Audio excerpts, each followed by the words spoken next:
ऐकून आणि पोस्टर बघून तुमच्या मनात प्रश्न पडलाच असेल की हे नाटक कशाबद्दल आहे. बाभळीच्या झाडाचे काटे तुम्हाला माहितीच असतील, पण तुम्हाला माहिती आहे का, हे काटे विषारी आणि काळे असतात, जे जास्त वेदनादायी असतात, त्यामुळे त्याला देव बाभळी म्हणतात. पण नाटकात हा वेदनादायी काटा कोणाला टोचतो आणि ती जखम कोण भरतं? खोल रुतलेल्या या काट्यावर आणि त्यावर केलेल्या मलमपट्टीवर हे नाटक आधारित आहे. नाटक बघायला जाण्यात एक वेगळीच मजा असते. मला माझ्या वडिलांमुळे नाटक या माध्यमाची ओळख झाली आणि हे नाटक बघायला मी माझ्या कुटुंबासोबतच गेले होते. बालगंधर्व नाट्यगृहात हे संध्याकाळी नाटक होतं. नाटकाच्या काही मिनिटापूर्वी नाटकातले कलाकार तिकीटगृहाच्या बाहेर येऊन प्रेक्षकांचे आभार मानत होते, कारण हा शो ऍडव्हान्स मध्येच हाऊसफुल झाला होता. सर्वाधिक 44 पेक्षा जास्त पुरस्कार विजेते आणि 700 पेक्षा जास्त शोज झालेले हे नाटक मला बघायची खूप उत्सुकता होती. शब्द ज्यांचे धन आहेत आणि या धनाने श्रीमंत असलेले जगद्गुरु म्हणजे संत तुकाराम महाराज, ते प्रत्येक मराठी माणसाला आपल्या अभंगातून मंत्रमुग्ध करतात. जे विचार आता 21व्या शतकात लोकांना कळत नाहीयेत, पचत नाहीयेत, अशी थोर विचारवाणी तुकाराम महाराजांनी 17व्या शतकात त्यांच्या लेखणीतून केली होती. विठ्ठलाची भक्ती, विठ्ठलाबद्दलचे अमाप प्रेम आणि विठ्ठल आणि तुकाराम महाराजांचे हे गुरु शिष्याचे प्रेमळ नाते हे आपल्याला दरवर्षी पंढरीच्या वारीतून अनुभवता येते. या नाटकात आपल्याला तुकाराम महाराजांचे अभंग वेळोवेळी ऐकायला मिळतात. असं म्हणतात ना की एका स्त्रीचं दुःख ही एक स्त्रीच समजू शकते, त्याची प्रचिती या नाटकात येते. तुकाराम महाराजांवर प्रचंड प्रेम आणि चिडचिड करणारी त्यांची बायको आवडी आणि जिच्या रुसण्यामुळे वैकुंठाचा कारभारच चालत नाही आणि जी कमरेवर हात ठेवून विठ्ठलाच्या सोबत विटेवर उभी असते ती म्हणजे रुक्मिणी देवी. या दोघी एकमेकींना या नाटकात भेटतात.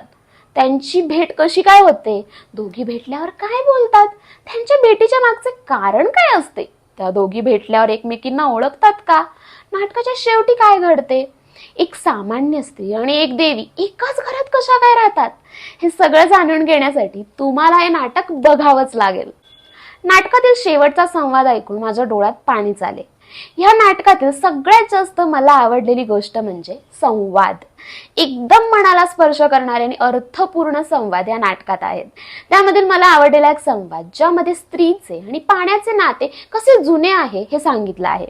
भाकरी बनवण्यासाठी लागणाऱ्या पाण्यापासून ते डोळ्यातील अश्रूपर्यंत स्त्री आणि पाण्याचे नाते हे कसं जुळलेलं आहे हे एका संवादात सांगितलं आहे. अजून एक संवाद मला आवडला, ज्याच्या सुरुवातीला अंतरीची पीडा विझू दे असा अभंग आहे. आपल्याला प्रत्येक जणांना काही ना काही दुःख, खंत आणि काही वेदना असतातच, ज्यामुळे आपण नाराज होतो, सतत चिडचिड करतो आणि काळजी करत बसतो.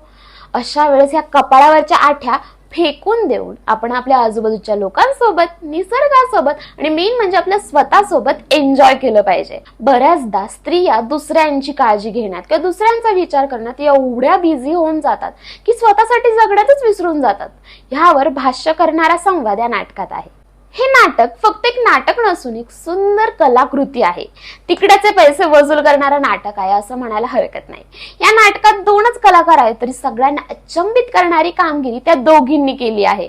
शुभांगी सदावर्ते यांनी आवडीची आणि मानसी जोशी यांनी रुक्मिणीची भूमिका साकारली आहे. दोघींचे हावभाव, हालचाल आणि अभिनय सगळंच अप्रतिम झालं आहे. नाटकाचे लेखन, दिग्दर्शन प्राजक्त देशमुख यांनी केले आहे. संगीत आनंद ओक यांचे आहे. नाटकाच्या निर्मात्या श्रीमती कविता मच्छिंद्र कांबळी आहेत. नाटकाच्या संपूर्ण टीमचे कौतुक करेल तेवढे कमीच. परफेक्शन म्हणजे काय हे या नाटकात दिसते. नदीचे पाणी लाईट्स मधून भासवणे, नदीच्या पाण्यात हात घातल्यावर झुळझुळ झुळझुळ आवाज येणे, कुठेच थोडं मागं किंवा थोडं पुढं नाही, जणू काही इंद्रायणी नदी आपल्या समोर स्टेजवर वाहत आहे. नाटकातील हावभाव समजून पडद्यावर रंग बदलणे, खलबत्त्याचा ठोका जसा पडेल तसा लाईटचा ब्राईटनेस वाढवणे, या सगळ्या छोट्या छोट्या गोष्टींमुळे नाटक जास्त बोलकं आणि जिवंत वाटत होतं. नाटकाच्या स्टेजवर शांत आणि सुंदर गावाकडील घर आहे आणि नदीचा काठ दाखवला आहे. सगळ्यात महत्वाची गोष्ट म्हणजे या नाटकातील अभंग, गीत, संवाद आणि वाद्यवादन हे सगळं लाईव्ह आहे. ते रेकॉर्डिंग किंवा डबिंग नाही. यावर प्रेक्षकांचा विश्वास बसावा म्हणून नाटकाच्या शेवटी कलाकार त्यांचे गीत सादर करून दाखवतात. नाटकाच्या शेवटी स्टेज, लाईट्स, ध्वनी, कलाकार या सगळ्याच टीमचे आभार मानले आहेत. एंटरटेनमेंट हा या नाटकाचा विषय नाही. नाटकाचा विषय वेगळा आणि अर्थपूर्ण आणि समजायला थोडा अवघड आहे. देवबाभळी हे संगीत नाट्य असल्यामुळे अभंगातून संवाद मांडला आहे. त्यामुळे हे संवाद समजण्यासाठी थोडी मराठी भाषेवर पकड लागते. ज्यांना मराठी भाषेबद्दल आणि मराठी साहित्याबद्दल ओढ आहे अशा दर्दी रसिकांना हे नाटक जास्त आवडणार आहे. अभंगासोबतच दर्जेदार संवाद आणि संगीताची जोड मिळाल्यामुळे दुधात साखर पडावी असे हे नाटक आहे. हे नाटक दर्दी लोकांसाठी आहे आणि दर्दी लोकांची गर्दी नाट्यगृहात सुद्धा मी अनुभवली. असे म्हणतात ना की पुणेकरांकडून कौतुक आणि दाद मिळणे म्हणजे दुर्मिळ गोष्ट आहे. पण या नाटकाला पुणेकरांनी भरभरून टाळ्यांचा कडकडाट करून प्रतिसाद दिला आहे. एका चांगल्या नाटकाच्या शोधात तुम्ही आहात का? मग हे नाटक अजिबात चुकवू नका. तुमच्या आजीपासून ते आईपर्यंत सगळ्यांना हे नाटक आवडेल.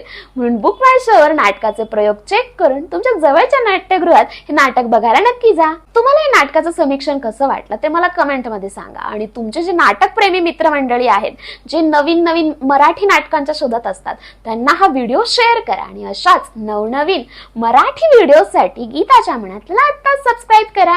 पुन्हा एकदा परत भेटूया. तोपर्यंत बाय बाय.